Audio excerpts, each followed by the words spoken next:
Hello and welcome to It's Your Move. My name is Wayne Dixon and I work for a charity called Christian Connections in Schools.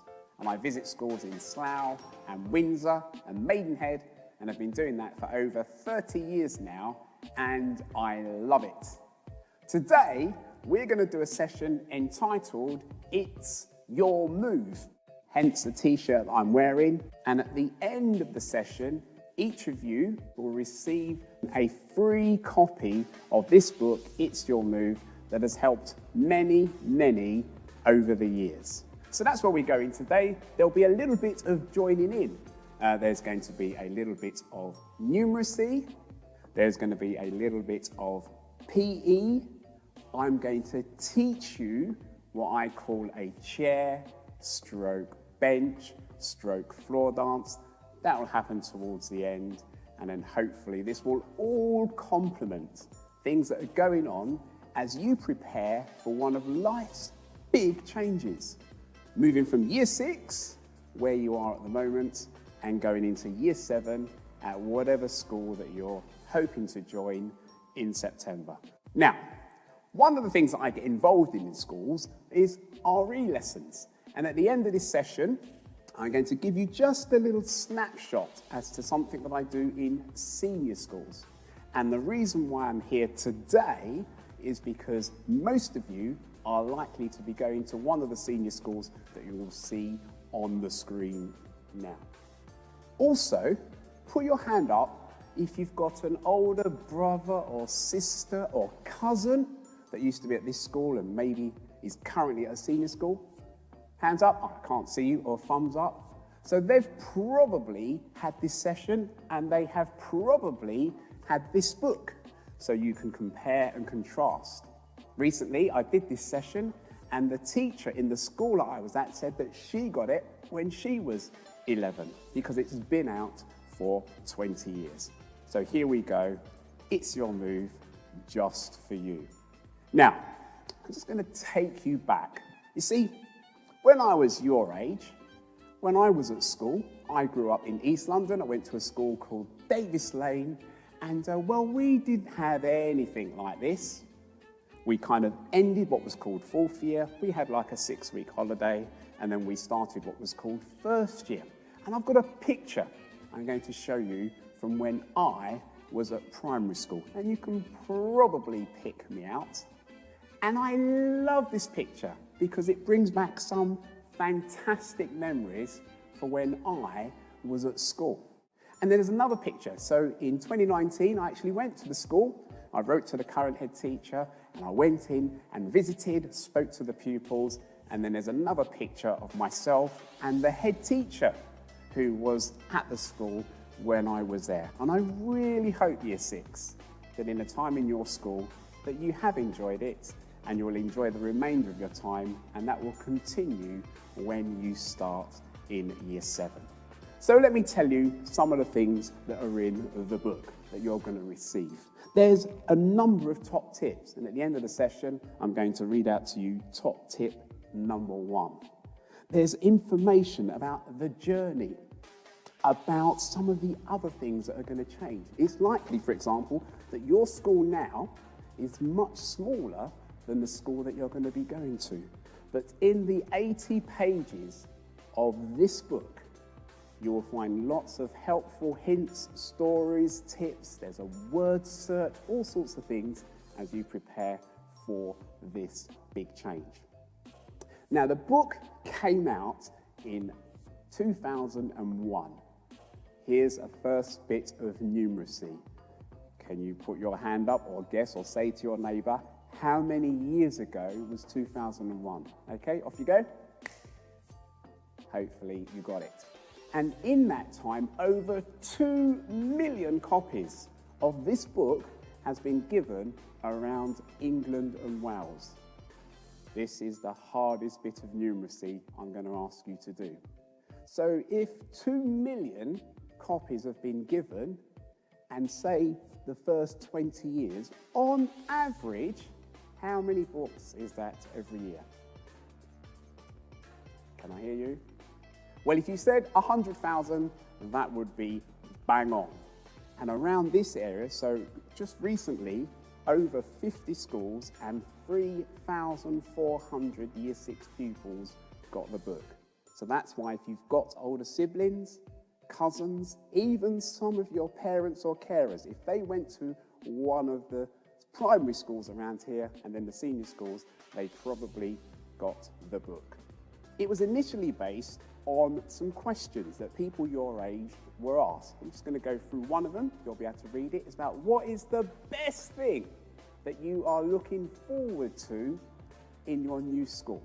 And the top answer, 43%, which is nearly a half, said they're looking forward to making new friends. So, at this point, I just want to say that in September, when you start your new school, you will meet new people and you will make new friends.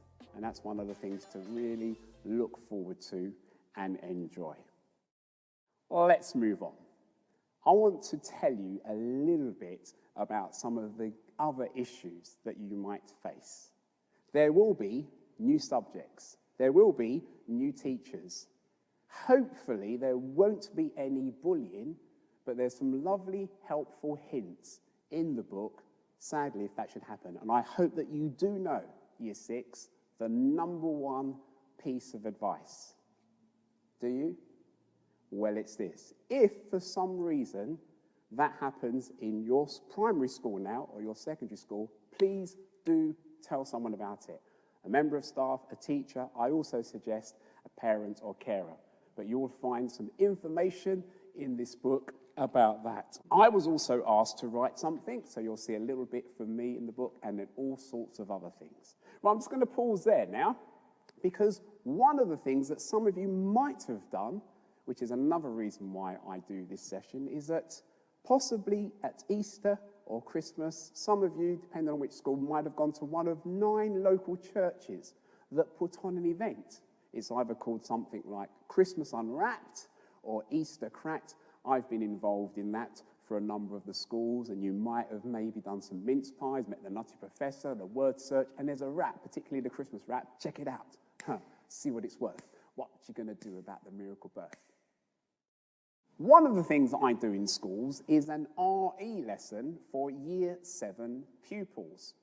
And I'm going to tell you about a guy called CCiS. This is from Luke chapter 19 in the New Testament part of the Bible. And many years ago, or 30 years ago, some girls, Danny, Katie, Nikki, wrote a little rap, and Matt did a little animation. So this is part of what I do for Year 7 students in some of the schools. And this is the bench dance, if you're sat on a bench, or chair dance, or floor dance.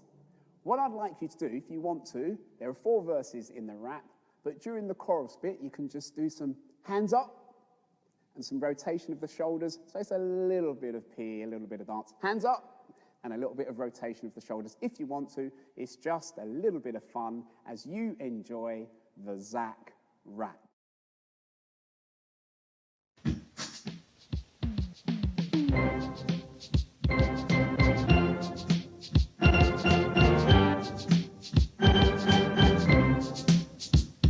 I want to tell you about a man who collected tax. He kept his accounts in a file of facts. Zach's the name, he was a real short dude. He was a liar and a cheat and incredibly rude. If you want to lose your money, Zach's the name, because he don't care if you're blind or lame. You can't pay your bills, you can't use the phone. Your dog's half dead, you can't afford a bone.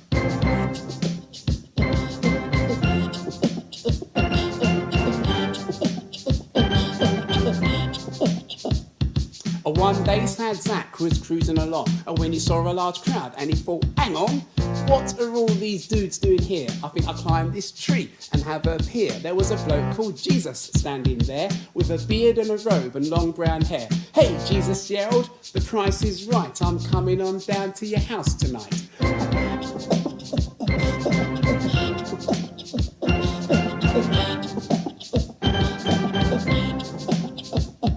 And now Zach was shocked, his house was a mess. He He hadn't even pressed his evening dress. The crowd was sore, the crowd was mad. Come on, dudes, this guy's sad. So they strolled along to Zach's shack, where they washed their feet and had a snack. As they ate their meal, Zach thought, hey, I'll follow this Jesus every day.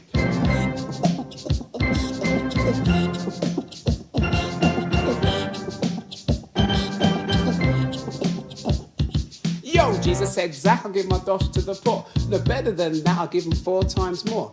Jesus said, I'll forgive your sin, so you'll no longer be on the fringe. And now in this rap, a moral is hidden. Just ask God and your sins will be forgiven. If you don't ask God, well, that's a shame. I'll finish this rap, and so that's all from Wayne. I'll finish this rap, and so that's all from Wayne. I'll finish this rap, and so that's all from Wayne. Thank you. It's also on YouTube. If you've got permission, you want to check it out. If you type in Wayne Dixon, Zach Rap, it will be there. Now, loads of schools have had this. In this area, approximately 50 schools, from All Saints to Woodlands Park, have had it, and it's lovely to have this session remotely. Now, there is a possibility at some point before you finish Year 6 that a team will come in, hence the t-shirt I'm wearing, because sometimes we have a team of Year 11s and Year 13s from some of the local churches, and we come in and we do a little presentation in your hall, and they talk about their experiences. And I will introduce you to one such person called Lorna. She was a pupil in Year 6 at First Platte Junior School, and then she went to First Platte Senior School. But I asked her if she would be happy to record a little message. And so here is a little message from Lorna. Hi there everybody, my name is Lorna and I'm just going to speak to you for a few minutes about my experience from moving from Year 6 into Year 7. So I went to First Platte Junior School, and from there I moved up to First Platte Senior School. I then went to university and got a degree, and now I'm a social worker, and my job is to help and support teenagers and young people, and I really enjoy my job. My favourite subject at school is probably drama or music. I really love being creative, so for me they were 2 really good subjects to get creative in, and I liked being a part of all the school musicals and plays and concerts as well. When I was in Year 6, I did It's Your Move, just like you're doing today. And for me, it was a really great experience. I had a really fun time. And I was actually quite nervous about moving from Year 6 into Year 7. It's quite a big transition. And doing It's Your Move just got me thinking about what I was nervous about and how I could maybe overcome some of those things. And my encouragement for you over the summer would be to put some time aside and just have a think. So have a think about what you're nervous about, what you're excited for, what do you want to get out of secondary school, what do you want to contribute, because you've all got something to give when you're there, and what kind of person do you want to be, because you're not going to be the same person as when you started, because it's such a long time and you do a lot of growing and developing in that time. What kind of person do you want to be when you leave? And my other top tip, it would definitely be to do your homework. I was really bad at leaving my homework always to the last minute, and I would often get stressed on a Sunday night when I looked in my bag and thought, oh no, I've got loads of homework left to do. So if you can, try and be organised and do your homework as soon as you get it. I hope you have a really fun rest of the day. It's been great talking to you. Take care. Bye bye. Now, over the years, many people have had the book and have loved it and commented on it. So I've got some feedback from, for example, Emily, who got the book in its very first year, 20 years ago. And then there's Ella, and there's Luke. But on the screen is a picture of Sakshi, who was a pupil at Larchfield Primary School in Maidenhead. She got the book, she kindly did a review, and we got consent from her parents and the school to use the picture and her quote. And this really does encourage me, and it shows how this book is really valued and appreciated by recipients in Year 6. I really hope your last few weeks and months in Year 6 go well, that you'll have a lovely summer, and my very best wishes to you as you start in Year 7. Hopefully some of the things that will be going on, as well as this session, will all contribute to help you in making this big transition. But before I finish, I would just like to read out top tip number 1, which you will find when you get the book on page number 23. This is what it says. It's entitled, Be You. Don't be afraid to be yourself. We are all unique for a reason. There's something you have to offer this world that no one else has. Don't waste time comparing yourself to others or wishing you were more like someone else. Work to improve yourself, but do it because you want to be the best version of you, not a copy of someone else. I've really appreciated having the opportunity to share It's Your Move with you. Hopefully there might be a further opportunity, but enjoy the book and my very best wishes as you start Year 7 in September. Thank you. Bye.